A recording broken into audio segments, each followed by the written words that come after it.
Hey, man, how you doing? I'm good. How are How's it you? going? I'm all right. No, you getting ready for the tour? How's your voice doing? All right, it's fine. Yeah, nice. Yeah, no, the guys from Foreign Fields drove up from Nashville yesterday, and they got in last night. They just headed down to the rehearsals, and I'm heading down there in a little while. What are you rehearsing for the tour? You're not going through the whole catalog, are you? I'm not rehearsing at all. I wanted a couple days for the opening bands because there's 3 of them, and it's more than usual. So I'm not sure how soundcheck's going to work every day for every band.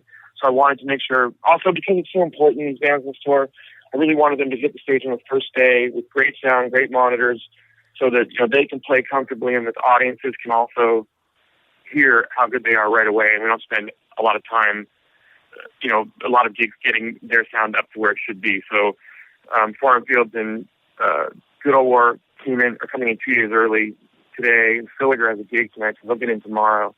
And we've got the venue and we're doing lighting stuff anyway. So we're running through everything. I'm going to go down and supervise. I just want to make sure all their sound is up and running and they sound great, and all the harmonies and different things they do are being picked up so the audience can hear it today, ahead of time, so that on day one they're sounding great. That's amazing. And they don't have to worry about it. Yeah, I love what you do for all these young bands. I mean, I was down at South by, and the Outlaw Roadshow was cool. It was amazing, and what you're doing now. And I like what you did with Augustana last summer, where you guys were all playing on stage at a time. So where did this idea come for this tour? This really kind of grew out of the Outlaw Roadshow. I mean, it's just really, and everything Ryan Spalding, from Ryan Smashing Live, everything he and I have been doing for the last few years, and he's been doing it for longer. But just the sort of the showcase we've been putting on, is a big part of our sort of lives and what's interesting us. And, our sort of, it's a lot of him, but passion for sort of working with all these bands. I think we just, in talking about just friend conversations about what I was going to do, with the Outlaw Roadshow was over. I was kind of missing all the stuff we were doing. It was just, I really loved all the interaction with all the bands and how great it was to be around so much great music. And also just a lot of those bands are friends of mine now. And I don't know, just, I'm talking to one of my managers, my friend Anna, she was really saying, look, you're curating all this material with the bands that you work with on their label, and you're kind of curating the Outlaw Roadshow with Ryan, and it's such a big part of your life. Why aren't you integrating this more with Counting Crows? And in the past, no one had really thought. We kind of wanted to do stuff like this in the past, but we got kind of discouraged from taking out a lot of bands like this because people felt like we had different audiences, and therefore it wasn't going to add up too much. But Anna was more enthusiastic about it, and Ryan and I had been talking about how much we liked doing it, and it was going to be sort of a bummer if I was too busy over the next year to do a lot of this kind of stuff together. And I don't know, it just sort of seemed like, well, why not take a Counting Crows tour and turn it into a movable feast, like a South by Southwest in motion. Why not take what we were doing with the Outlaw Roadshow and just take some of those bands out on the road with us? And how did you choose the bands? I started thinking of the bands. Yeah. It's just kind of a mixture. People suggested stuff. Some of the bands that are on the roadshow, there are bands that have been on the roadshow in the past. There are bands that are on the record that we covered that are coming out with us. And you can play the roadshow this year. Like Ronnie Ride didn't go on the roadshow, and I think the third leg, Ronnie Ride's almost certain to come out with us on that leg. Cool. Casey Anderson has both played.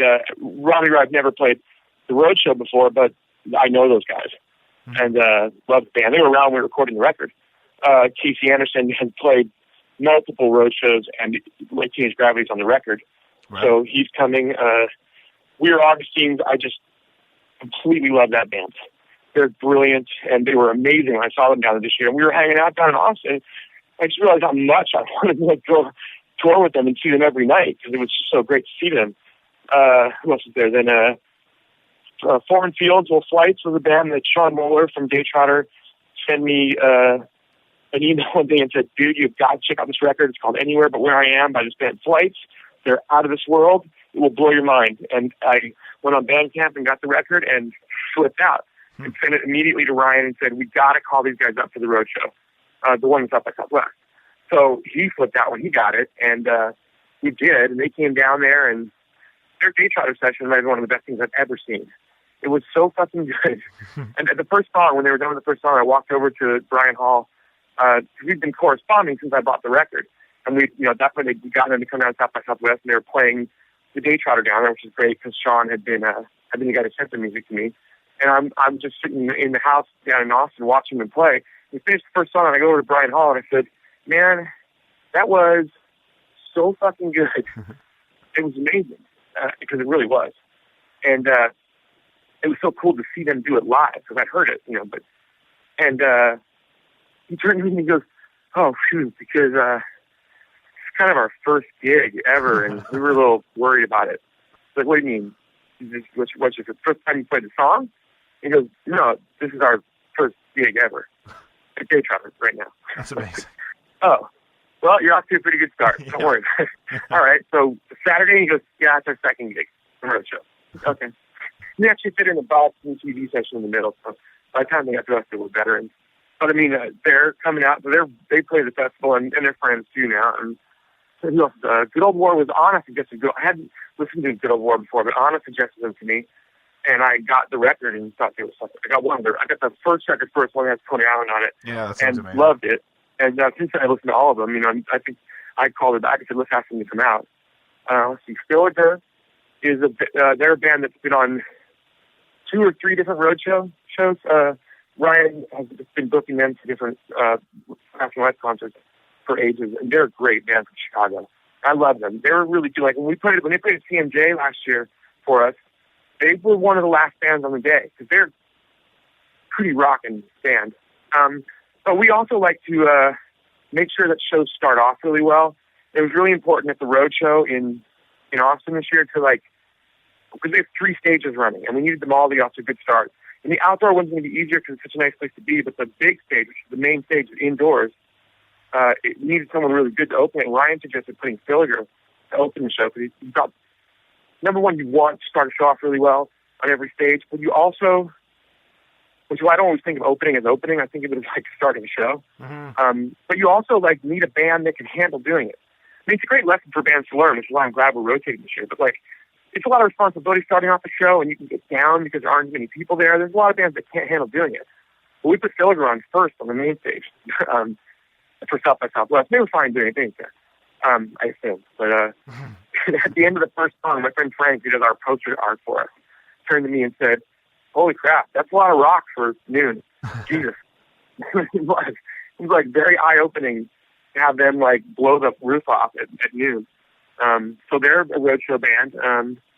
Who else is on? This Formfield, Filliger, and Good Old War. The next leg is Weir Augustine, Casey, and Field Report. Field Report's another band that my friend Dave Godowski, who's played several. He works with Field Report and Diamond Rose and Self Spirit, and he said he called me up and said, "Look, I don't have any music. I have a song that's still in unmixed form, but would you and Ryan consider booking these guys for the road show? They haven't played any gigs yet. This guy used to be in a band with, Justin Vernon, and they're really good." And he said, send it to me, there's a couple songs, and they were really good. It's hard to tell because they were unmixed. They were very early, roughs from this first album they've made. But they were pretty great. And right before we went down to South by Southwest, Dave dropped off the whole record for me. Still, I think at that point, unmixed. It was really good.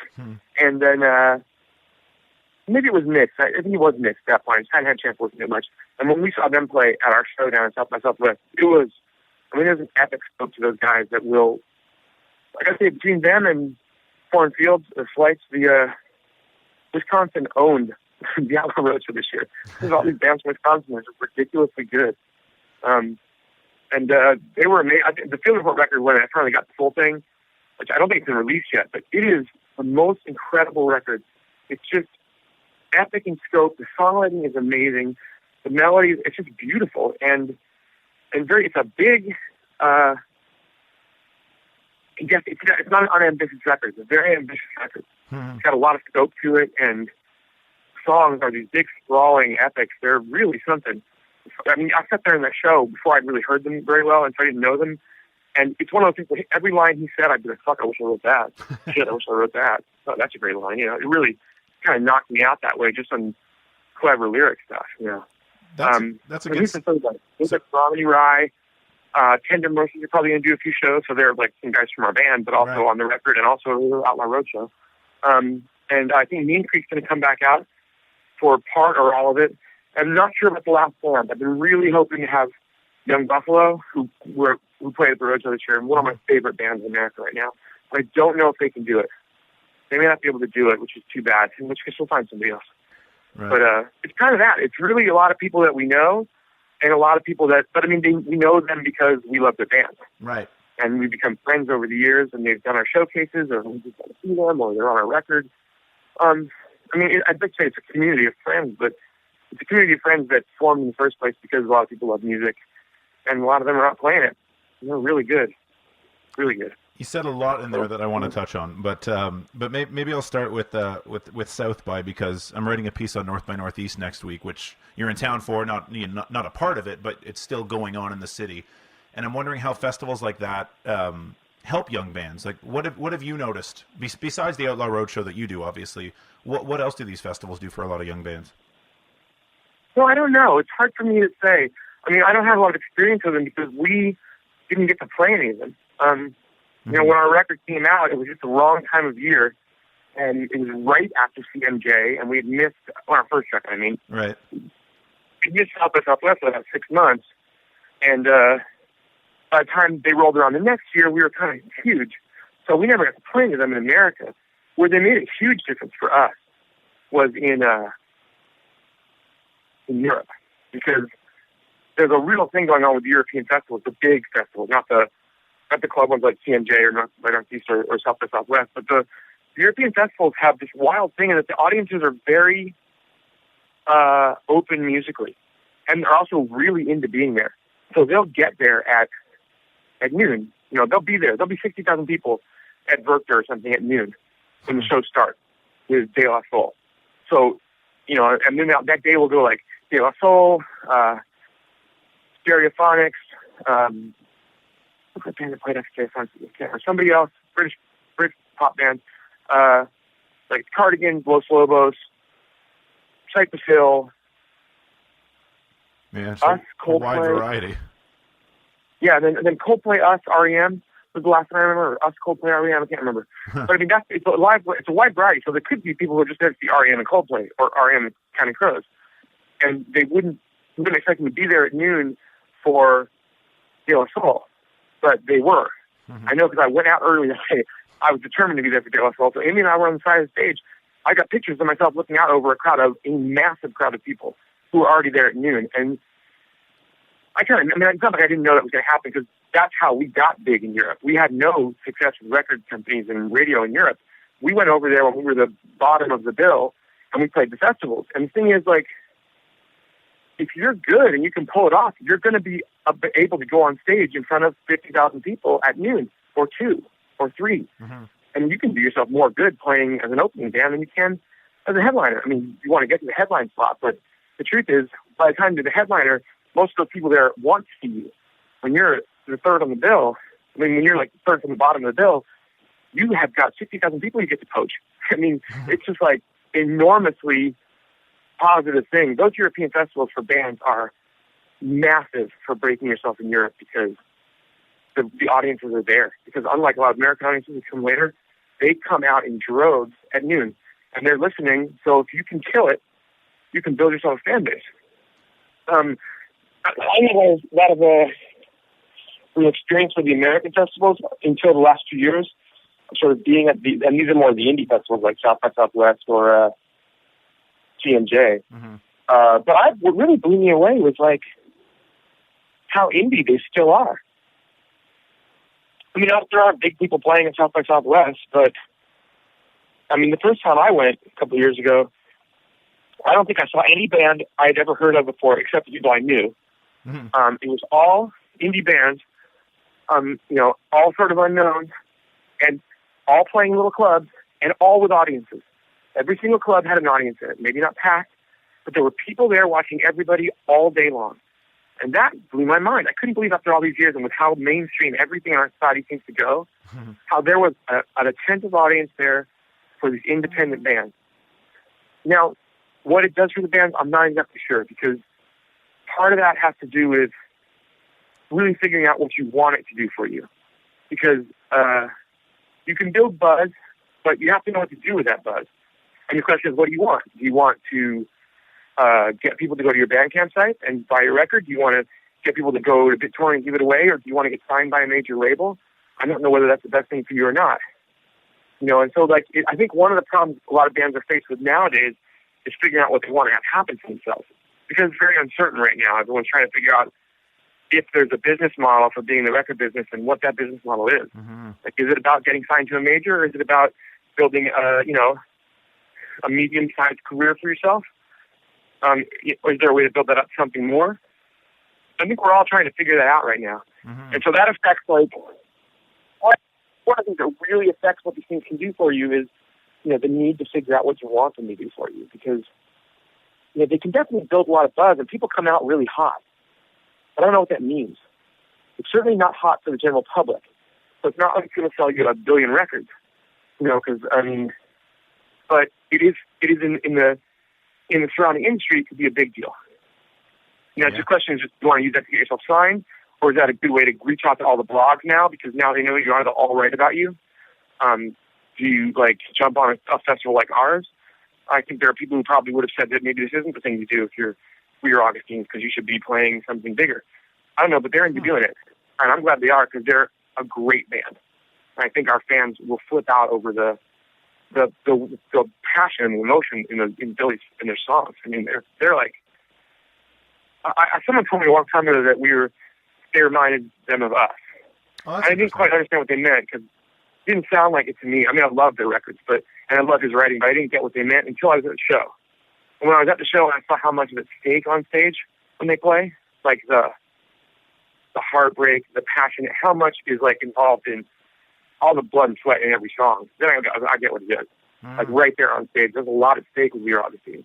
That's kind of what we do too. I mean, I think that we get pretty lost emotionally, and Billy gets seriously gone up there.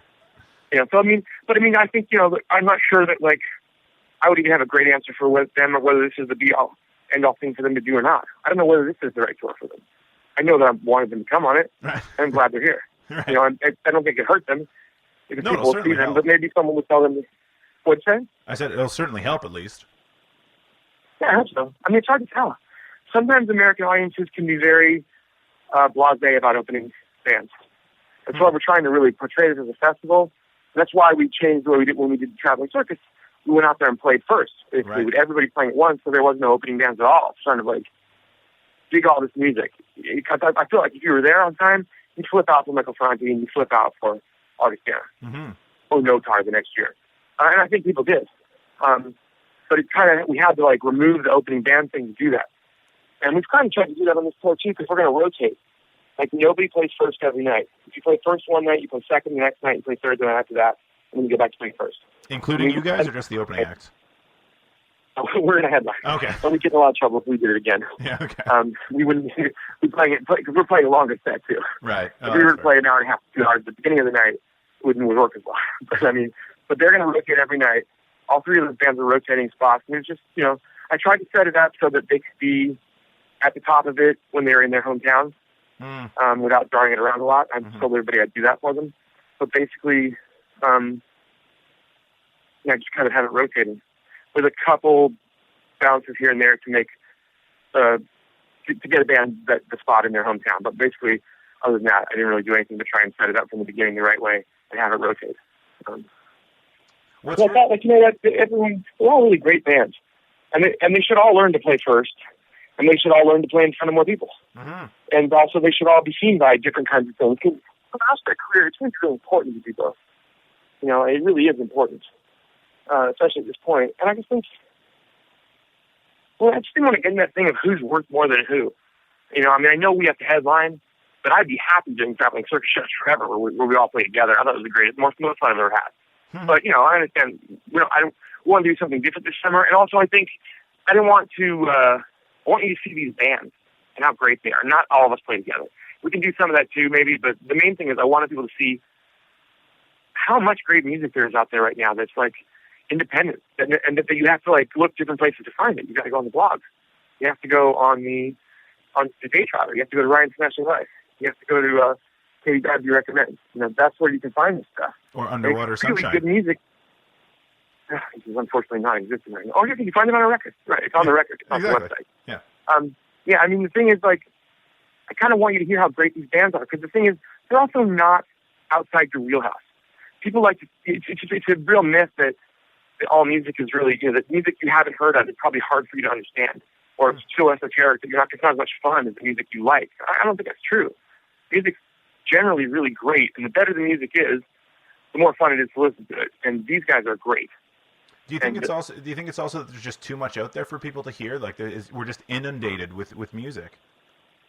Well, I also think that there's only a few delivery systems that people are used to using.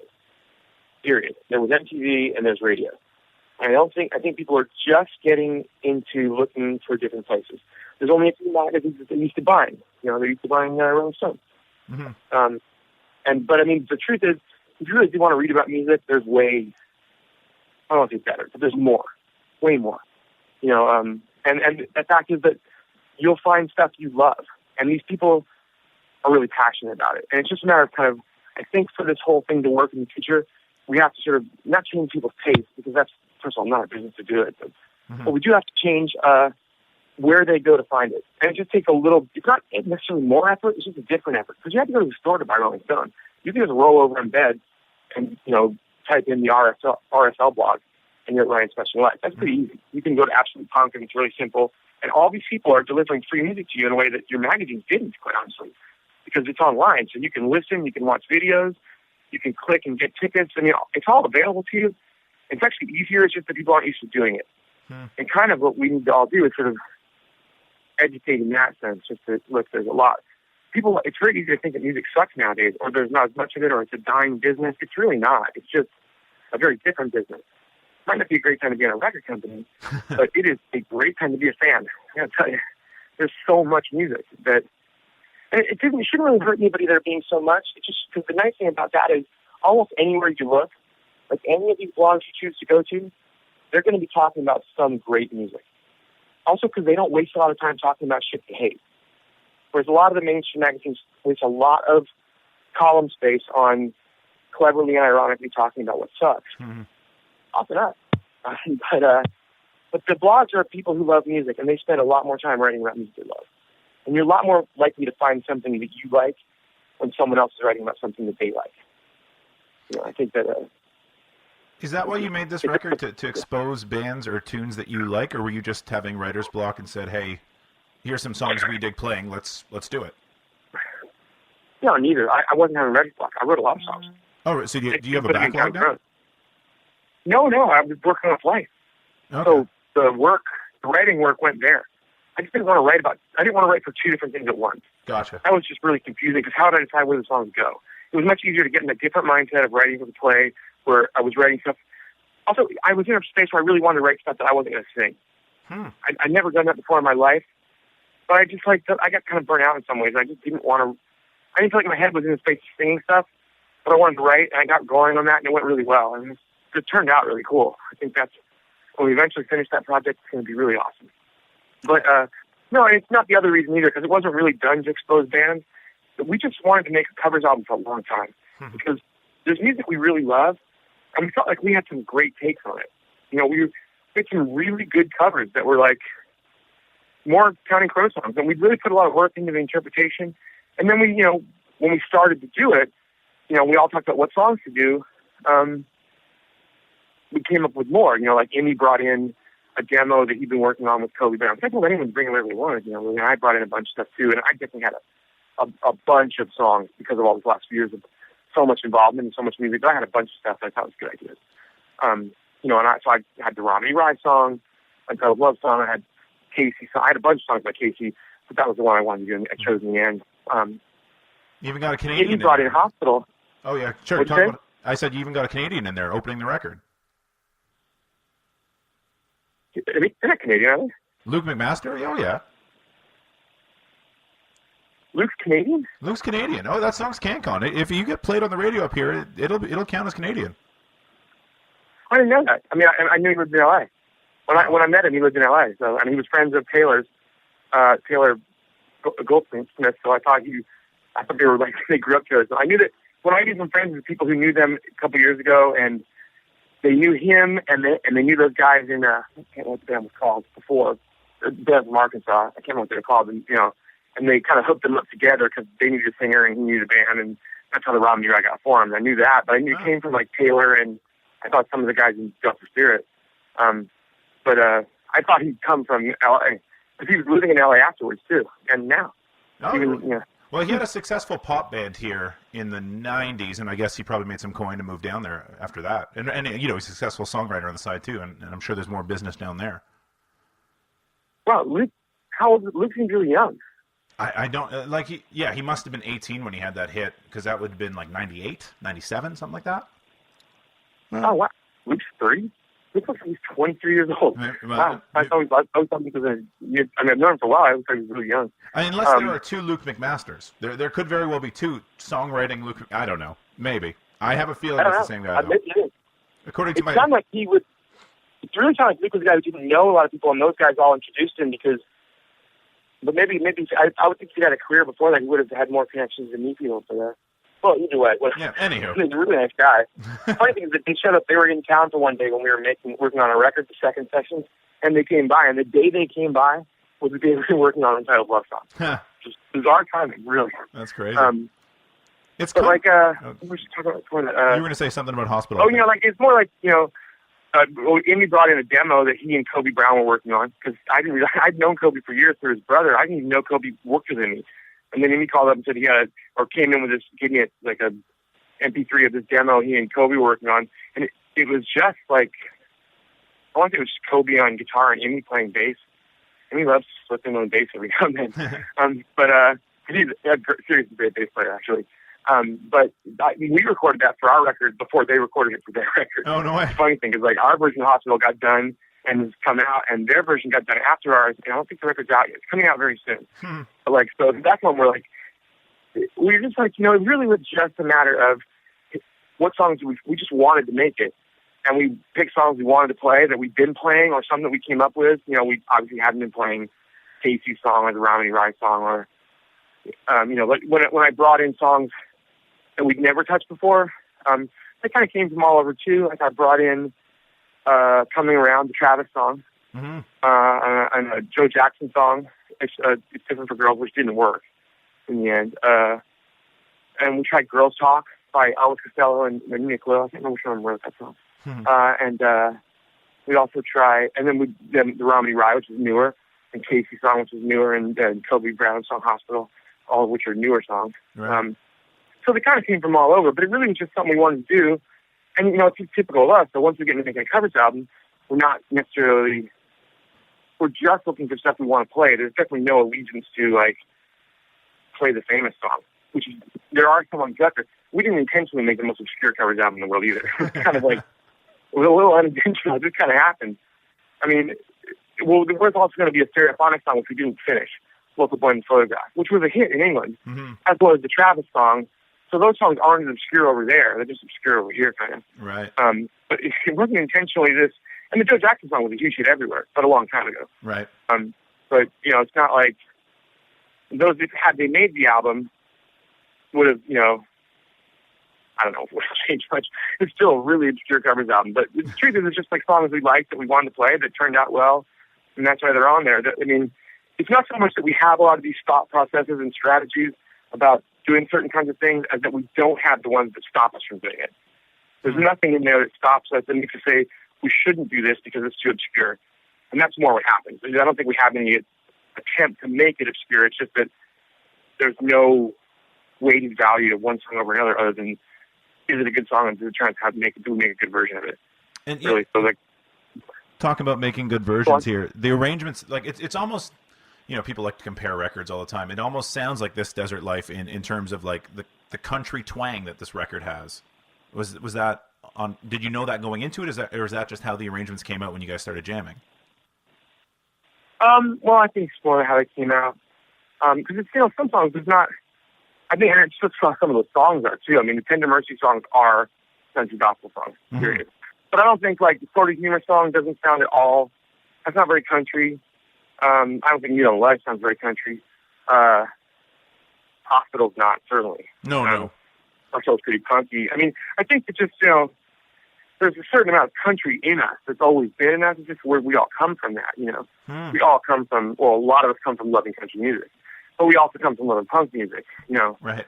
I come from really loving, especially that 70s punk with the Dead Boys and that period. That's really been always big for me. Mm-hmm. And Amy too, I'm sure. So we have pretty wide taste. So, that's why, and there's no band that's bigger for me than Big Star, which is probably why I love Young Buffalo so much. Mm-hmm. Have you heard that record, by the way, the Young Buffalo record? No, I've heard the name a lot though, and I need to. It's on my list. We've got North by Northeast coming up next week. It's a 5-song EP, so it's really quick. Okay. But I gotta tell you, it is so fucking good. And the whole time I've loved this band. They were like our first choice to get on the CMJ show, and they couldn't do it for one reason or another. And when Ryan and I made the list up for South by Southwest, the first band, both of us said it at the same time. We're like, who do you want to get for the show? And we both went, Young Buffalo. They were top of the list. And they were, for me, they were for the summer. When I saw them there, I never got what I loved about them so much until I saw them live. And then I was like, oh, I get it. It's Big Star. I don't even know if they know that. But, but to me, it seemed like, and they don't sound similar to Big Star. But there's something about them that just is similar. So I wish I could describe it. They're so melodic, for one thing. They're crazy melodic. Okay. And they have a really raw edge, which Big Star certainly would have seemed like having in 1972, 73. Big Star's music must have seemed very raw at that point. And it's just so, open-wound emotional. I'll download it as soon as we're done. Desert Life seems like our least countryish record to me. Really? I always think of Desert Life as, our Sparkle Horse record, which I guess is kind of country too. But to me, Desert Life is that's where we went into the studio, wrote a lot of songs while we were in there, if not almost all the songs, and then completely spent the whole time just experimenting in the studio with drum loops, with feedback, with recording songs on baby monitors, going backwards. That's cool. Turning speakers inside out and turning them into microphones, or reversing the polarity. That's the record where we just sat around experimenting. It feels like, I don't know, it's like all our records have country in them because we come from that. So you got Goodnight Elizabeth, but you also have Angels of the Silences and Catapult on lately on that record. And on what's Buns Desert Life? Hang on 1 second. It's funny, something is going on with that record for us, because that's the record when we spent this entire last tour adding songs from this Desert Life into the set. And at the end we were playing Hanging Around This Part of All by All My Friends, High Life, Colorblind, I Wish I Was a Girl, Speedway, and St. Robinson. The only songs we didn't get into the set were 4 Days and Amy Hit the Atmosphere. Oh, really? Everything else was being played. And Wish I Was a Girl and High Life were being played almost every night. That's the least played ones on there were Hanging Around and Potter. So you're not closing the shows with Hanging Around anymore? High Life. What'd you say? You're not closing the shows with Hanging Around anymore? That used to be the big jam for, I guess last summer everyone was playing the whole time. But that used to be the thing where everyone would come on stage and sing together. Oh, yeah. Well, we do it. It's just that we don't always do it. Right. There's so many songs that can end sets now. Rain King's a great set ender. And Hanging Around's obviously great. Come Around from Sunday Morning. Record, yeah. Just started being a great set closer for a song that I don't think a lot of people know, but the emotional reaction in the audience is so powerful. I mean, you have to be careful what you end sets with, or you ain't getting an encore. But Come Around, it works over and over again. The audiences go crazy on Come Around. It's very emotional at that point for some reason. I guess because of what it says. Right. But this Desert Life, it's something about. It's funny that you identified that record though, because that's coming out of making this record. All anybody wanted to do was play songs from this Desert Life. And we just started adding them all back in the set. I came on tour really wanting to play I Wish I Was a Girl for some reason. And that led into, we already played a bunch of those songs, but they were top of the set songs too. A typical opening set could be, we opened a lot of shows. We went round here into Untitled Love Song, into High Life or Wish I Was a Girl, into St. Robinson, into Hospital next, and then something else. Hospital was playing fourth. Something after that. But it's just we were getting the front of the set was loaded with This Desert Life and Underwater Sunshine. How do you guys choose a set list? It must change from night to night, I would think, eh? Oh, yeah, every night.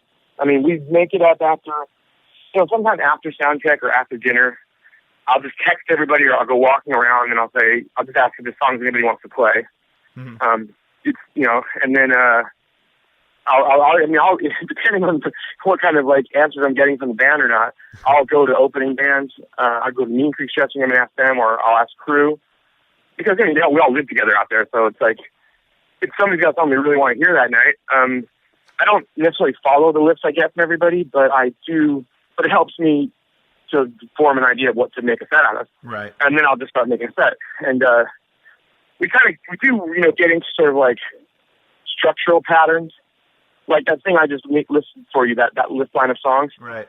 That was pretty common structure, not the exact songs. Like, we often use those songs from the new album at the front, but I could substitute any number of things into around here at the beginning. I could substitute High Life and Wish I Was a Girl were interchangeable. I can't remember what was. There's nothing that was a great substitute for St. Robinson, but we did. So, you move things in and out of that. Mm-hmm. But, we get more patterned about, like, repetitive about sort of structural patterns. The idea that sets can go up and down this way and that, like, more like the shape of the map than the actual things that make up the map. So then you find songs that work, and because it's interesting to find different arcs for sets. You find that, like, there's different kinds of arcs that work. And then you find different things aside and out that are can make it work better or worse. One night's better, one night's worse. And we do repeat that, but we make the set list up, around dinner time or after the sound check every day. So it changes every day, if not completely, a lot. You do find patterns that you like, and you feel like doing it again. It feels really good. You keep testing out different songs in different places in the pattern and trying to get the best possible set list. Are you guys rehearsed to play basically anything at the drop of a pin? If anyone's like, you know what, I feel like playing this one tonight, you guys are ready to go? Well, and if we're not, that's what we'll be doing a sound check. Oh, okay. So we do a sound check. So it's like, I would say we know everything, but it's like that's what happened. Like on that last tour, like I said, off of This Desert Life, we can play everything right now except for Amy in 4 days. And we could pick those up. We could probably play 4 days. But Amy was only held up because I played the piano on Amy. So it takes me, I gotta go back and learn how to do it. Right. But I'll tell you where we are on those albums. Speaking of you playing piano, you're not playing at all on this record, are you? On the new one? Nope. How come? No, I didn't play at all. Did you not want to, or did it just didn't work out that way? No, it just didn't work out that way. Because Charlie's a much better piano player. So I will play on songs where there are certain kinds of feels that I do really well. Maybe even better than Charlie. Like, where I'm laying down the real weight of the song and structuring it like A Long December, or I can do that very well. I'm not sure anybody can do that better than me. Or if it's something that really needs to flow a certain way, and where I want to be able to like really adjust dynamics of my voice, like Good Night LA, then I'll play it. And I played those on the record for the most part. Now on the records I played a little more in the past. Like I played Mrs. Potter's on the record. But I didn't. But live, it makes more sense for 8 minutes for me to be out front. Yeah, right. I also played Colorblind and Black and Blue and Holiday in Spain on the records, but they make a lot more sense for me to be out front on those ones. So I've seen you play Holiday in Spain on the piano, though, haven't I? You did at some point. I've maybe done it somewhere when it was a stripped-down version of the band or something, but not normally because it's the end of the night. It's the last song. If we're playing it, it's played at the very end of the show, right? And it's time for me to be actually out front at that point. So, I mean, and also because Millard's perfectly capable. Millard's a good piano player, and Charlie's got other things to do on that song. But still, with this album, I think, my point of that is I'm more likely to play on a song if I wrote it and the performance of it is based around how I want to play it, like those songs I named. Whereas these songs, I didn't, they're mostly... Yeah, it didn't need me on piano, and it was better with Charlie, and it freed me up to just sing. And I'll play piano if I feel like it expresses something, like, necessary, but not just for the sake of playing it, because Charlie is so much better than I mean, I can barely play. But Charlie's great, and I mean, I really can barely play. I taught myself, and I don't play by ear. I can't just play along with anybody, so I can play the things I write, but not... And I can play with a lot of dynamic, but but not with any sort of flair or melody or any of the things that Charlie can do in his sleep. I can't do it all. Do you always write on piano? Yeah, I can't play piano very well. Okay, but do you ever like? And when I say I can't play piano very well, and I can't play piano very well, I mean the other instruments are really bad. Right. Gotcha. I'm trying. Like, so here, like, I can tell you where we're on these records. So in August we can play Down Here, Omaha, Mr. Jones, Perfect, Anna, Time. Play pretty much everything on August. On Satellites, we could play Catapult, Angels of Silences, Daylight Fading. We haven't played On That Sleeping Off. We couldn't play that today. Elizabeth, we can play Children in Bloom. Have You Seen Me Lately? We probably have to rehearse Noah's Angels. We haven't done that in a while. We haven't done Hope Singers Blues, but I bet we could. Satellites, we could do Monkey, Mercury, December, Walkways. We can play all those. Desert Life, I told you, everything but those two. Candy, Hard Candy, we can play Hard Candy. We would probably need to rehearse on American Girls. We could probably stumble through it, but it wouldn't get any good. Good Time, we could play Richard Manuel Is Dead. Good Time got played a shitload on the last tour. Good Time's a good song. Richard Manuel. I love that tune. I love that song. That was like I really wanted that to be like Isaac Hayes. And that was my idea for it, was it was kind of like really kind of like slow songs, like Hot Buttered Soul songs. Voodoo, that bass that cuts off and stops, it's like, it's really bass. And then the guitar that rips through what seems like a song that doesn't belong in, which we put in there. Yes. Yeah, exactly. It comes off feel because I think about being from Texas. It comes off a little country feel, but it was so intended to be Hot Buttered Soul. But people, I don't think really, they're just not thinking Hot Buttered Soul when they hear us. So, you could play Richard Manuel's Dead. I could probably play Goodnight LA. Butterfly in Reverse we'd need to check. Miami, New Frontier, Carriage, Black and Blue, Why Should You Come? Well, Black and Blue, could play all those. Why Should You Come When I Call? It's just hard to play it without the extra singers because everybody has to sing on it and everybody's got some lots of parts and it just doesn't have the power. It was great on the Traveling Circus because of all the different singers. Right. We could make those walls of harmony that song is.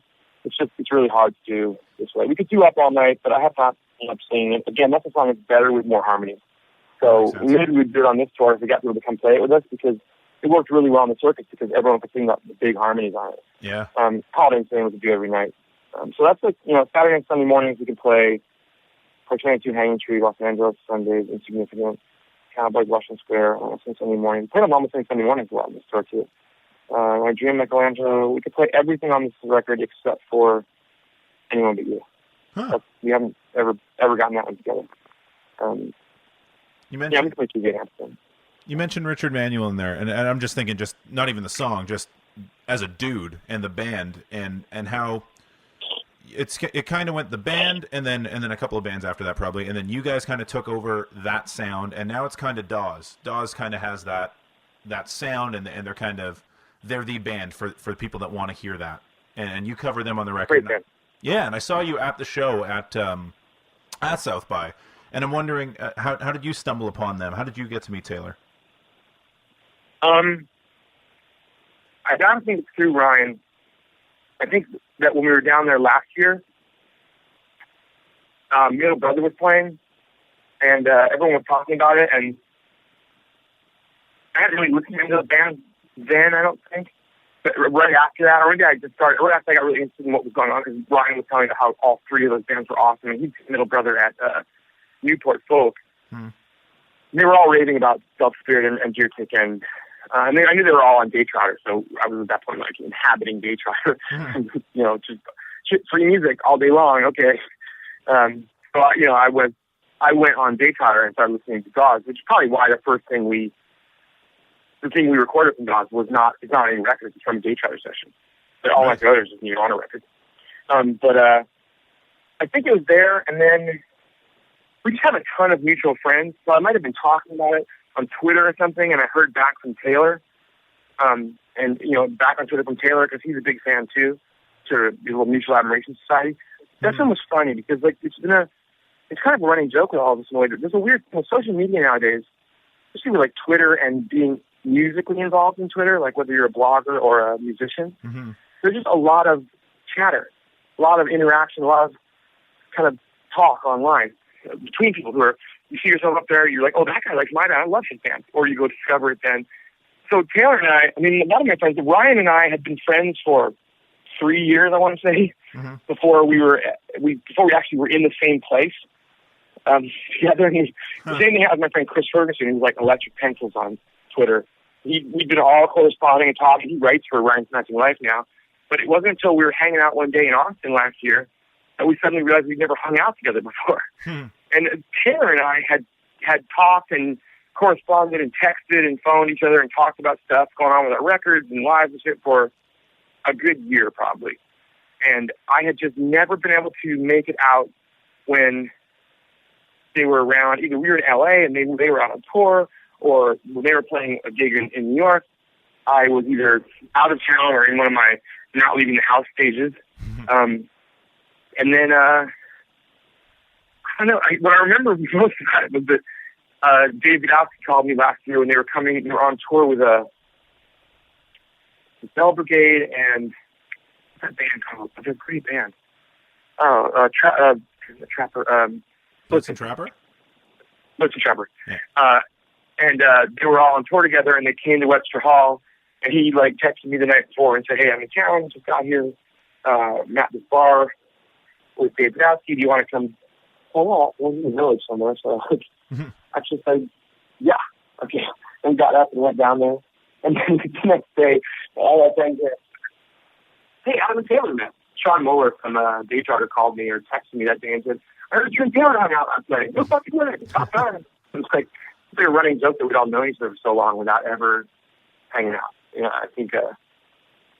So it's the same thing with me and Sean Muller. Actually, I didn't actually hang out with him ever until CMJ last year when I went down to the studio. He was at and hung out one day, and I spent most of my time at South by Southwest hanging around the Day Charter house this year because it's just so cool. The bands that were in there, it's awesome. So I mean, yeah, that's how I met Taylor. Really, it's just sort of we had been sort of friends or acquaintances for a long time before we actually got to hang out, and then we hung out that night at the bar, and then after the show the next night we all went out for a while when they had to take off, and then just wherever we could pick it up since then. When I was out mixing, or I was cleaning up the record up in Dave Branson's house in St. Helena, and Dog and Blitzen Trapper came through on the latter part of their tour to the Fillmore. So me and our engineer jumped in the car and drove down from Napa and went to the show and hung out down there for a while. And that was a pretty fun night, actually, because I ran into my thesis professor from Berkeley. What? And I didn't turn in my thesis. It's the only reason I didn't graduate from Berkeley. Huh. Why didn't you turn it in? It wasn't any good. It wasn't any good. Okay.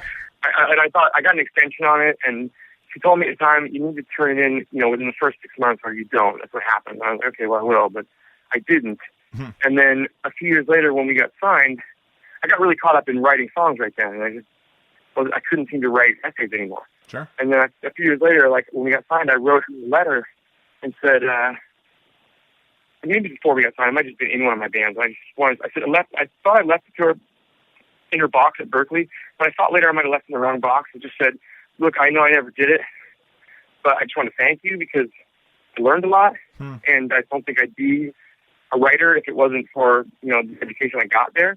So I don't want you to think that nothing good came of this, but just want you to know that I'm in bands and I'm writing songs, and it's going really well. I never did turn in thesis, but I didn't want you to think that I didn't turn it in and then do this in spite of it. The truth is, really appreciated my education, and I think you made me a really good writer. But I think I left it in the wrong box. And so it always bothered me all these years, 20 years later. It really bugged me, that I'd never been able to tell her that, because I'm one of her students who actually turned out to be a writer. So, I wanted to tell her that I appreciated it, because sometimes it's you hear people going on about how they didn't get the degree, and yeah, they took all the stuff. It didn't matter. They were a writer in spite of it. I don't really feel that way. I feel like I'm a writer because of a lot of different things, including my education, But she came up to me at the fucking dog show. I don't know what she was doing at the dog show. She had said some friend of their families knew somebody in Taylor's family, I think, or I don't know what exactly it was. But she was at the dog show, and she walked up to me, introduced herself, and they just knocked me out. I was like, wow, I have been waiting to have this conversation for about 20 years. I want to say thank you. And she thought that was really cool. I don't think it's what she expected, but I really have been waiting to tell her thank you for a long time. So that's really cool, man. That's awesome. I wonder if many students who actually fuck up and don't get their degree come back and thank you. Anyways, right. I don't know. That's uniquely me. Yeah. We've been talking for an hour. I don't know how much time you have. I feel bad. I'm taking up your whole afternoon here. Yeah, I've got to get in the car in a little while because Farm Fields, they're staying at my house because it's a lot of extra days in New York, so I just told them they could stay here. So they came up last night and I was going to say, then we'll wrap it up. We do something called 5 questions, just 5 quick questions, 1-word answers. Yeah. They just went down to Asbury Park for the rehearsal, so I'm going to follow down in a few minutes. Okay. As soon as we got fun, I'm going to jump in the car and go down to Asbury Park. Okay, so let's do 5 questions then. Okay. Road or studio? What? What's that? What do I prefer? Yeah.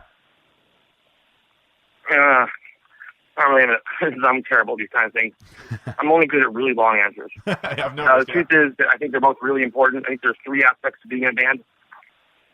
I think you write songs, which you do at home. I think you this incredible thing where you take a song and you take a skeleton and you turn it into a song, and that's what you do in the studio.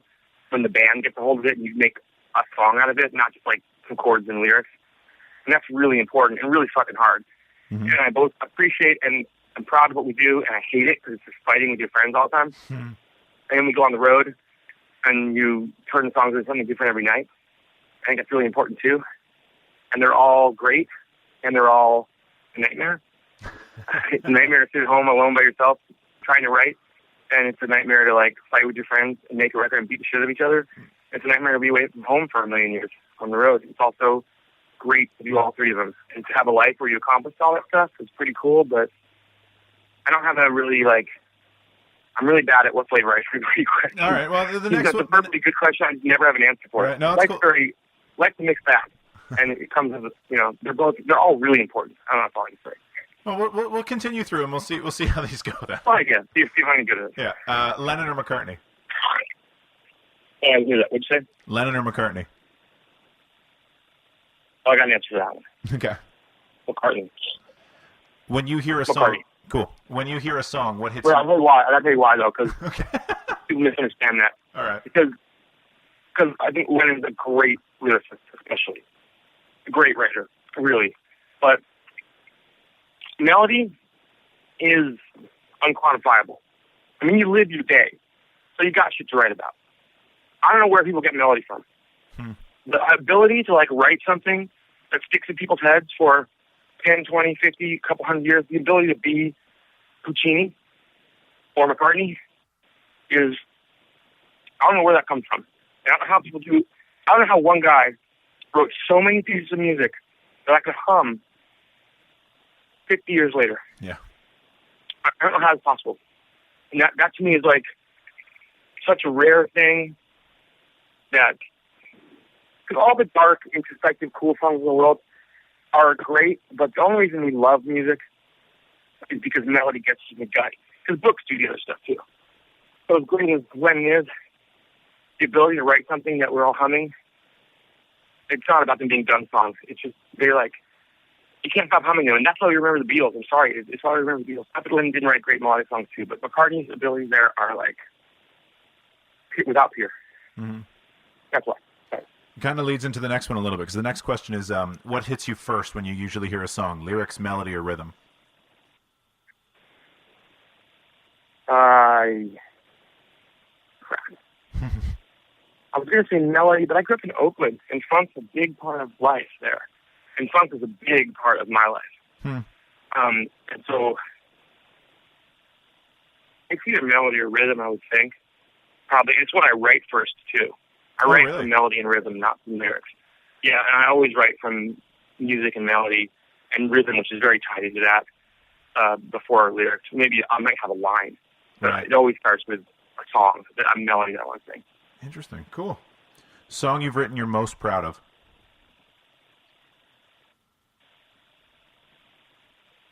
I don't know. I honestly have a lot of trouble with this kind of question because I don't really tend to weigh the value of one song against another because they're kind of do you like your elbow or your knee better? Mm-hmm. That's a pretty big part to me. I don't know. That really changes a lot. I would have said Cowboys a few years ago, but just because it's got a lot of scope to it, and also the orchestrations we did for the band to have a punk song moving at that speed, with all of the instruments playing, weaving in and out of each other, and have it work like that one does is pretty a lot of people thought that should have been a piano song because when I wrote it, I played it for people on the piano. I thought it should have just broken me on a piano, but I heard it the other way. But it was so complicated, it didn't seem like it could be a big electric song. No, it sounds good The the way most it came beautiful out. song we ever. What'd you say? I said it sounds cool the way it came out. I like it as a rock tune. Yeah, me too. I mean, that's how I wanted it. I wanted it to be like that. Mm-hmm. I never thought it should be a quiet song, but I think that. Well, the most beautiful song I think is probably that we ever recorded is our version of Amy Hit the Atmosphere. I think that's really, really beautiful. So it's somewhere between, for like whole experience, writing and the band composition, arrangement, performance, which is like a big part of the hard part of doing it. Amy's so beautiful to me and so perfect as a recording, and have that weird desert life, quirky beat shit going on, but it's also very, very beautiful kind of waltz. In fact, it has all that weird stuff going on it and still manages to be a waltz. I really love that song. I think that Amy Hit the Atmosphere and Cowboys, for pure writing right now, the last song I wrote for the play is called The Shortest Goodbyes Are the Ones That Can Kill a Girl. And it's a trio song. It's like three separate songs for these three women that becomes one trio in the end. It's like three little vignette songs that these women sing, and then it becomes one song in the end. That's my favorite thing I've written. It generally has to do with something that we did more recently, because for that sort of thing, because that's really raw to me emotionally. And that song, The Shortest Goodbyes, is that's also my favorite long title ever. I don't write titles like that generally, but Shortest Goodbyes are the ones that can kill a girl. Richard Manuel's a long title. Up All Night's a long title. Richard Manuel is dead? Well, isn't there something in parentheses too on that tune? Yeah, that's bullshit though. Yeah. Okay. on that song, that parentheses is bullshit. That's just something. The one time I gave in to someone telling me I should change the title of the song. Okay. Up All Night probably should have always been called Up All Night, but it was originally called Frankie Miller Goes to Hollywood. Right. Because that was a funnier title. Right. Because I was really listening to a lot of Frankie Miller at the time, and when we recorded that song, it seemed like I'd accidentally channeled Frankie Miller, and then we were in Hollywood. So I just kept calling it Frankie Miller Goes to Hollywood. Sometimes I get stuck where I can't name a song, and you get really stuck on that. Like Speedway, I could not come up with a name for that song, largely because I wrote it and I didn't have a name right away. And Ben, our drummer, decided to call it "I'm Out of Here, You Bitch," which was the meaning of the song. It's called "I'm Out of Here, You Bitch," and that stuck in my head so badly for the song that I never could come up with a title for it. And then one day we kind of rolled over and said Speedway.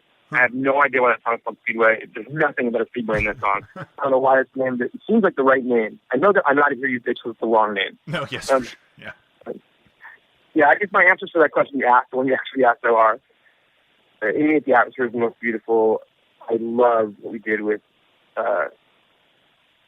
Cowboys, although I tempted to say 1492 because that's so visceral. But lately, as far as just pure writing for me, it's probably The Shortest Goodbyes. That's writing, not song. So, right. Not different things. Cool. And the last of 5 questions in one word: Counting Crows.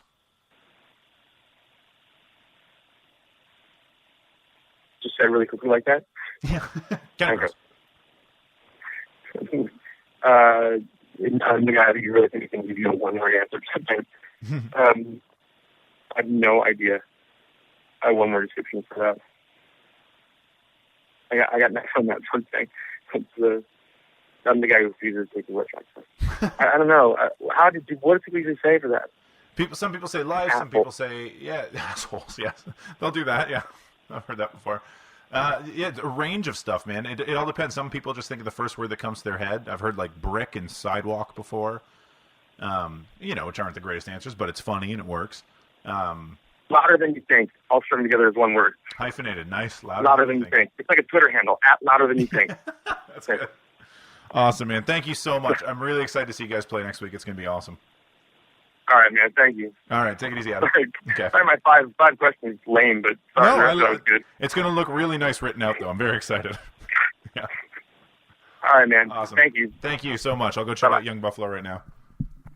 Oh, you should. Oh, you know what else? I do one other thing. Yeah. I got to recommend it to everybody right now because I cannot stop listening to it. Have you heard that record by Bitch Queen, Memphis Garcia? Sorry, say that again. I missed that. You know that band? No. Bitch Queen. Bitch Queen. BISQUEEN. Bitch Queen. It's a kind of like plastic rap, I think, but it's this band from Seattle. This woman, Rachel Flotard, It's like they're a trio. It is so fucking good. It's like some really good songwriter. It's going to come off wrong, but like, if a really good songwriter, like with a little bit like with emotion, like Chrissie Hynde or Joni Mitchell, wrote a bunch of songs and sang them with a voice that was like Pat Benatar's and guitars like Joan Jett's, but like not as maybe a little, but more like emotionality like Chrissie Hynde and Pat Benatar has, and but the melodies, it's just fucking. She plays guitar and they have like a trio, and the songs are like the greatest rock and roll girl group you've ever heard. It's just like it knocked me out. It was as if there's like there are all these great like melodies, pop melodies, like you get on a like. I keep thinking of Pat Benatar, but it's not really what I'm thinking about. It's a wrong reference. Mm-hmm. But with this like this kind of depth to it, but not as like free flowing as Chrissie. It's more like sticking to those melodies and killing you with them. And like the album is so fucking good. It's just like I'm addicted to it. I listen to it over and over again, and it just never gets old. And it's just so fucking good. There's gonna be one song on the album I don't like. The rest of it I could go over and over. I did for weeks too.